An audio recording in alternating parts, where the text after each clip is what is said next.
What's Boca saying today?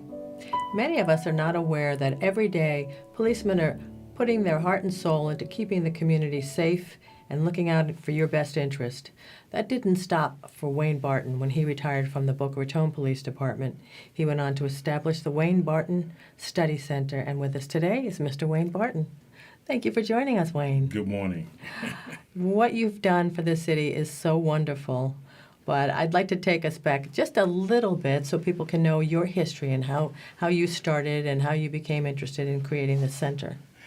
Well, I was raised in Deerfield Beach, became a police officer, played a little football, had a tragic accident, drunken driver hit me and broke my right femur bone. Oh, my goodness. So my professional career had changed and redirect to the Boca Raton Police Department. I came back and I applied for a police officer position or a firefighter. The police department called me first, and I stepped right in the gear. So it became an exciting moment for me. I never wanted to be a police officer, but it worked out that way. So coming on at a very young age, I was able to retire with 21 years, 8 months, and 80 hours. Yeah. Wow, that's a lot. That's a lot, and 38 years of age. So wow. I was very young, and I'm thinking, what else are you going to do? You know, you got to do something else with your life. You just can't play golf and do tennis all your life. You got to do something. I always had a heart to make a difference in the world. Someone made a difference in my life. Many people on my walks of journey. So I wanted to do the same thing for others. So I became a police officer, and I saw there was a concept called community policing. You can go more proactive than reactive. Because you think traditionally we arrest people, we build more jails, and we just arrest people and build more jails. But we never problem solved. We didn't spend that much in a proactive way because we couldn't measure what grade it was doing. But if you was a child or adult, got arrested, we could measure that. But we couldn't measure. So that much money wasn't directed in that proactive way. So I got involved with teaching community policing on a national level. I forget the year, President Bush, the father, he had a program called 1,000 Points of Light. I remember, yes. And he chose 1,000 people in the world that made a difference. And I was one of them. Wow. 241. And he invited me to the White House for 1 week. I slept in Jefferson's bedroom. Oh, my goodness. It was an awesome honor. And from there, it just kind of had his own direction. I mean, I got Officer of the Year, national publicity, a lot of even talk shows was calling me, and I really pulled back because that's not what I wanted to do. My concern was just focusing on the rationale, and it all started right here in Boca Raton, small 8-block Afro-American community called Pearl City, which is named after an old pineapple plant that used to be in Boca, and that's where all the blacks worked at. And that was designated as Colored Town. You could only buy land right there in the 8-block radius. So they called it Pearl City. And the first gentleman that bought land that was Afro-American was Mr. Alex Hughes. That's why the park behind Florence Fuller is called Hughes Park. Then that's the history of the neighborhood, because years and years ago, when I started policing, I had to first find out the history of the neighborhood. In order to be a part of the application of cure, you got to put your ear to the heartbeat of the community. You can't give them what I think you deserve or what I want you to have, but talk to the people. And walking up and down the streets of Pearl City and talking to some of the pioneers who walked from Atlanta, Georgia to Boca Raton and made their home, because at that time, blacks couldn't ride on the bus, train, whatever transportation was available, so you had to walk. And the people walked there, and they made that residence there. That's so incredible. It's totally incredible now, because that has become prime property now. Yes. I mean, it's built up around it. It got beautiful Meissen Park.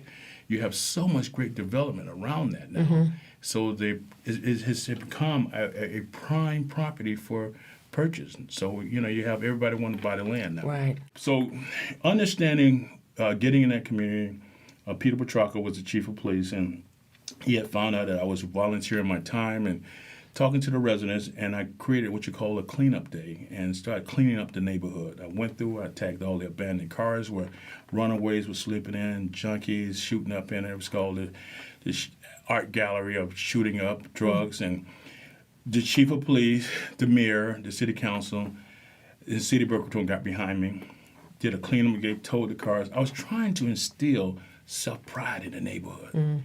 We had to go back to that because it was broken. It was broken.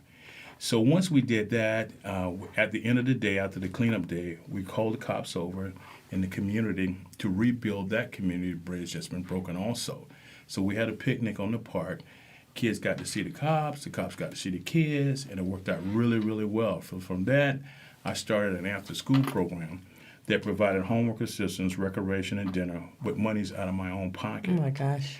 And Sandy McGinn, who was the executive director at the time, she wrote a grant to Children's Service Council, and she was able to get a great grant, and she hired staff, and it was off and running from there for elementary school kids. So we didn't have anything for middle school kids. So I went to housing. Robert Schmier, who was the chairman of the board, he allowed me to get one apartment, take it offline for $1 a year, and we built what we call the Wayne Barton Study Center. A dear friend and a well-missed man that means a lot to me, Frank Crone, he owned Financial Benefit, and he said, Wayne, we got to do this. I said, Frank, it's done. And I had his support. We took the bedroom, 3-bedroom, 2-bathroom apartment offline and created the Wayne Barton Study Center. So when did you start this, actually build the new building that's there? Well, the new building that exists now, we didn't start construction until 1999, finished 2000. It was 6 months and 22 rain days. I was there every day from the time it starts until the last truck pulled out of the parking lot. And the building now existing is 25,000 square feet on the air. It has a recording studio, has a gym in it, has classrooms, has a library, has a health center in it, and a weight room, and an amphitheater in the back. So we have a lot of Fabulous accommodations for the children Right. that can come and truly enjoy it. Over the years, it has grown, and I've gotten sponsors to write checks for kids that if they graduate from high school and get accepted at any university or vocational trade, it's done. We got some beautiful people in this town that really care about the Right. people. Their generosity has really pushed kids over the top. As we sit here today, we have 152 kids in college. 49 have graduated with degrees all the way up to masters. Oh, that's so wonderful. And these are children that would have never, ever dreamed of going to a college Right. and even having a vision thinking, well, my parents would never afford this. How would I get it? If I don't play basketball or some sports, that's the Right. only way we see out. Right. And we came up with another alternative. You don't have to depend on your athletic ability, but your academic ability. Right. Come on, guys, work for it, go for it. And the kids strive every day. You know, it's an awesome thing. I mean, I got kids, one kid just graduated from Harvard, Wow. went to medicine school. He's a neurosurgeon.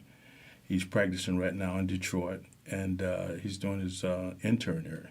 And we got another kid that's looking in that same direction. So, and I got one kid came in my program at the very late end of his high school year.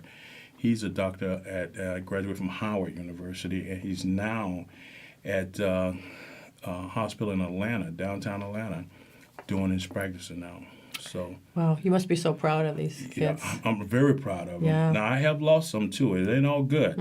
It's some I lost by the wayside. Some have gotten arrested. But the numbers are great for the ones who have made it. Sure. You know, if I save one little girl, Right. I save a generation of Absolutely. babies. Those babies won't get on welfare, won't get incarcerated. And their parents would say to them, someone believed in me. Right. Now I believe in you. And my job as a parent is not to let you fail. Right. That's what I'm instilling in kids, that they can, they will. You come in my gym, I got a wall of just colleges that we have kids, flags that's hanging in the gym that represents one child, at least one child's at that Yes. university. Yes. And those are kids that would have never even considered it. And they would never have the opportunity to get the reinforcement of the opportunity to say, you can. Right. Until the after-school program came along, until I said, you can, you will. And these kids stepped out on faith, and it's truly been a blessing. And the scholarship piece is one piece that the children need. You know, the youngest crack user was 6 years old when I moved in that Oh my neighborhood. gosh. The mother didn't want to smoke crack alone, so she smoked it with her child. Oh my gosh. I mean, the list goes on and on. Yeah. So, you know, scholarships are great. That's one step in the right direction, not the step. But Right. that's one step. And the children are faced with so many challenges in that community. It's like, okay, I got a scholarship. I feel good about it. I'm giving you an opportunity to walk around with my chest stuck out. He looks at you and says, this is part of my life been off for 6 months. We haven't had any food in the house. We don't know where we're going to turn. So you have these social issues in your face. They're still there. You can't talk about a scholarship to a kid. It's true. You got to get to the heartbeat Right. of it. You got to get to the rationale of it. You got to rip that out so that elephant in the room can be moved so they can now focus on an opportunity of having a vision. Right now in the state of Florida, we have 78,000 inmates behind bars. It costs $33,000 a year for one inmate. You know who's paying for that? We all are. Yes. It's a bad thing. It's a tragic waste. Just right there in West Palm, the county jail, Palm Beach Sheriff's Office, he must be got maybe 3,000 inmates behind bars. Gosh.